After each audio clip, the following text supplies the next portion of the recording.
Hello there, it's Avinam Nirola. I'm back here with my new video. Guys, after the completion of a relatively incompetent series against Sri Lanka, England are all set to face the full-fledged Pakistani side in the limited overs format, but due to the COVID spread within the England's first choice squad for the initial series, England have to now bring out their second string squad for this series.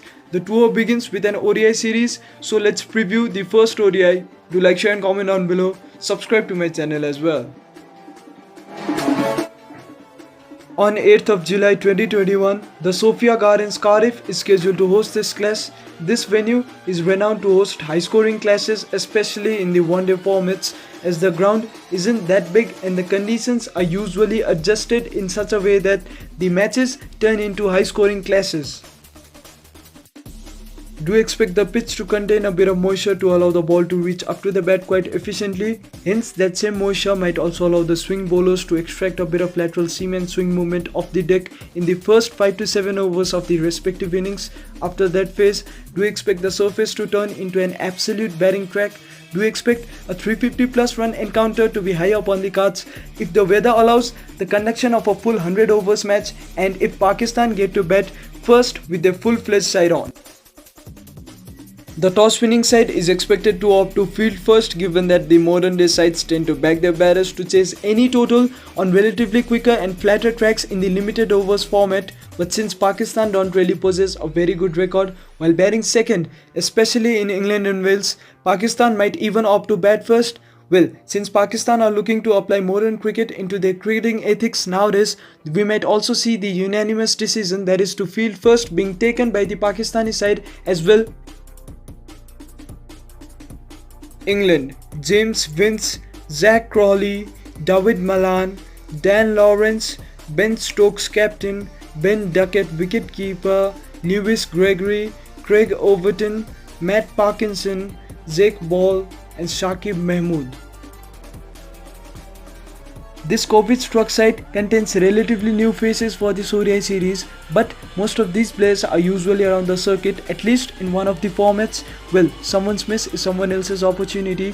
Yes, these second string players might not play as competitively as their experienced pros, but they can definitely look to make their names by fighting hard and cashing onto the golden opportunities. They still have their skipper Stokes, who has the capability of turning any match upside down within a very short time interval. To add up, they also have their T20 superstar Malan in the side alongside their expected test stars Lawrence and Crawley. Those guys have a very good chance to make their names and places in the ODI circuit as well. Ben Duckett can also emerge as the perfect backup for England's first choice keepers. Their second string bowlers such as Matt, Shakib, Jake and Overton might finally get an opportunity to shine in the absence of England's spearheads, but the opposition is really very good technically and probably tactically. Pakistan: Imam ul Haq, Fakhar Zaman, Babar Azam captain, Shaud Shakil, Mohammad Rizwan wicketkeeper, Sohaib Maqsood, Shadab Khan, Fahim Ashraf, Hassan Ali, Haris Rauf and Shaheen Shah Afridi. One of the very few negatives that this side has at the moment is its unfortunate tendency to turn up as the side of its opposition's quality. Their prolific top order, which contains players who currently are some of the best picks for their respective positions, is expected to steer the match proceedings for them in the batting department. Plus, all three of them are coming off multiple impactful innings in their last series win against South Africa in South Africa. Their bowling unit is slowly developing into a formidable thing even in the ODIs for all conditions.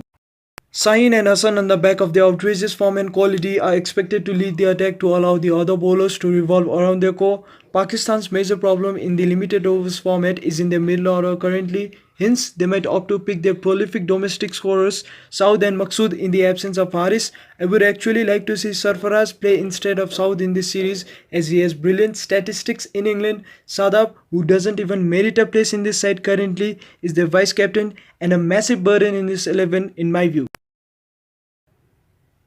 Pakistan have the ultimate side to whitewash the second string England side in England, but I ain't backing them to do so, as they tend to underperform unexpectedly at times. Well, I'm definitely expecting them to begin this series with a win. to square up for at least a win in the forthcoming two matches, as they contain a lot of experienced players in their side compared to the English side, and experienced pros tend to deliver performances in the crunch situations. Take care.